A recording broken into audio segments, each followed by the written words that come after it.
Dis à ton voisin, deviens violent. Dis à ton voisin, deviens violent. Vous voyez, même dans la manière de parler, il n'est même pas violent. Dis à ton voisin, deviens violent. Vous savez, dans le monde de ceux, il n'y a plus de civils, il n'y a que des militaires. On récupère ce qui nous appartient par la violence. Même au Gabon, nous vivons la transition, ce sont les militaires. Est-ce que quelqu'un me comprend? Il y a des militaires pour arranger les choses. À l'espace de 3 mois, beaucoup de choses commencent à rentrer dans le monde. Et tu penses que dans le royaume des cieux, un civil peut s'accaparer de quoi? De rien. Il deviendra victime. Dans la Bible, il dit depuis le chant de Jean-Baptiste, le royaume des cieux souffre de la violence et il faut être violent. C'est-à-dire que si tu étais mou avant, il faudrait qu'il y ait une forme de transformation. Quelqu'un me comprend bien? À part transformation, on peut utiliser le mot transition. Tu sors du civil au militaire pour pouvoir t'accaparer de ce qui t'appartient.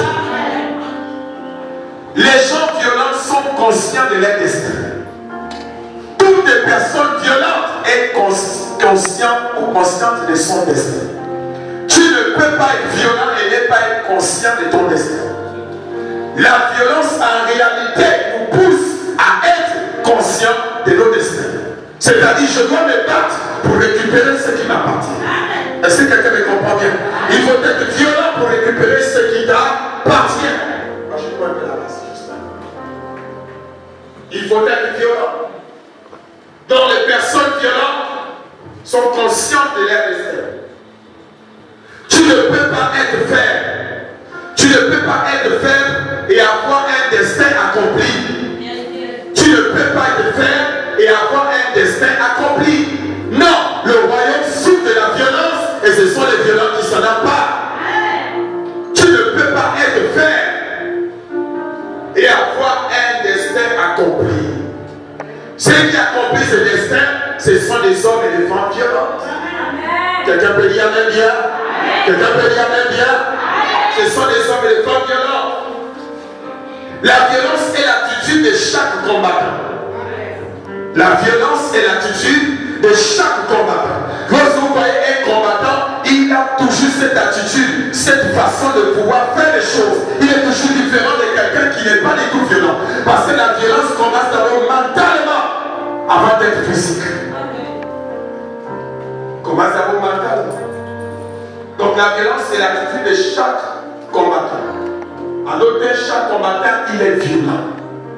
Il est violent.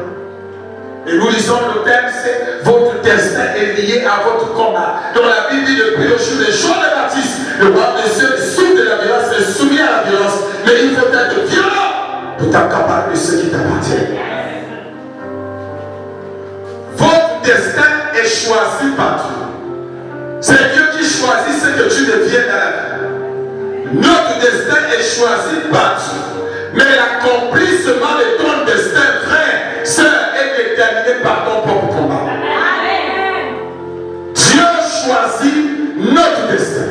Il a dit dans Jérémie, avant que tu ne sois dans le sein de ta mère, je te connaissais. Donc je t'avais déjà établi comme ceci ou cela. Donc Dieu choisit ce qu'on devient. Mais l'accomplissement de ce qu'on doit devenir dépendra de ton propre combat. C'est pourquoi tu dois te battre. Dis à ton voisin, tu dois te battre. On dit à ton voisin, tu dois te battre. Dieu choisit notre destin. Dieu choisit notre avenir, c'est que nous devons être. Mais l'accomplissement est déterminé par votre combat. Si tu ne te bats pas malgré la promesse de Dieu, cela ne s'accomplira jamais. Paul pouvait dire à Timothée, il a dit, mon fils Timothée, souviens-toi de la prophétie qui a été libérée à ton égard, qui a été transmise par les impositions des mains. Tu es transporté une prophétie, mais si tu ne combats pas le bon combat de la foi, la prophétie ne viendra jamais. Donc vous voyez ici que Paul conseille à son fils de se battre. Il ne suffit pas d'avoir une prophétie. C'est une bonne chose d'avoir une prophétie. Mais aucune prophétie ne peut se réaliser sans combat. Aucune. Je peux te donner une prophétie cette nuit et te dire, Dieu a dit ceci, cela. Mais laisse-moi te dire, si tu ne te lèves pas, la prophétie là deviendra inutile. Elle deviendra inutile. Et voilà pourquoi beaucoup disent, oh, pourtant m'avait donné une prophétie, jusqu'aujourd'hui la prophétie ne voit pas le jour. Oui, elle ne voit pas le jour parce qu'il y a un problème. Le problème n'est pas avec celui qui a donné la prophétie. Le problème n'est pas avec la prophétie elle-même. Le problème est avec celui qui a reçu la prophétie. Que fais-tu de la prophétie que tu as reçue? Que fais-tu de la parole de Dieu que tu écoutes? Que fais-tu d'elle? Voilà pourquoi beaucoup de gens viennent à l'église, mais leur vie ne change pas. Leur histoire n'évolue pas. Parce qu'ils n'ont pas pris conscience. Ils n'ont pas pris conscience que l'accomplissement est déterminé par les combats. Sachez que votre avenir n'est pas dans votre lendemain, mais elle réside en vous. Votre avenir n'est pas dans votre lendemain, mais votre avenir se trouve en vous. Votre avenir réside en vous. Votre avenir n'est pas dans vos lendemains, mais il réside en vous. Il réside en vous. Je suis transporteur d'une bénédiction, d'une grâce. Tu as dit je serai grand. Tu as dit je deviendrai ceci, je vais me marier, je vais affronter. Tu as dit je vais construire. Tu as dit je vais voyager. Oui, ce n'est pas dans le lendemain, il se trouve en moi. Mais il y a une condition. Il y a une condition. Ce n'est pas dans le lendemain. Le lendemain peut arriver et la prophétie ne va pas se réaliser. Mais ça se trouve en moi. Donc, tous ceux qui vous combattent, parce que votre avenir n'est pas dans le lendemain mais en vous, donc tous ceux qui vous combattent, ils sont en train de combattre vos lendemains. Parce que votre lendemain, vos futurs, votre destin n'est pas dans le lendemain, mais il est en vous. Je vous explique encore en français facile.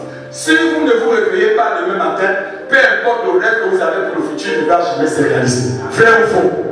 Vrai ou faux? Donc cela entend que mon destin se trouve en moi. Si je vis, je peux encore espérer. Mais si je meurs, c'est terminé. Donc quand quelqu'un te combat, en réalité la personne n'est pas en train de te combattre, mais il est en train de combattre ton destin. Tu me comprends bien? Il est en train de combattre ton propre destin. Voilà pourquoi quand tu combats, ne fuis jamais le combat, affronte le combat. Est-ce que quelqu'un m'entend bien ce soir?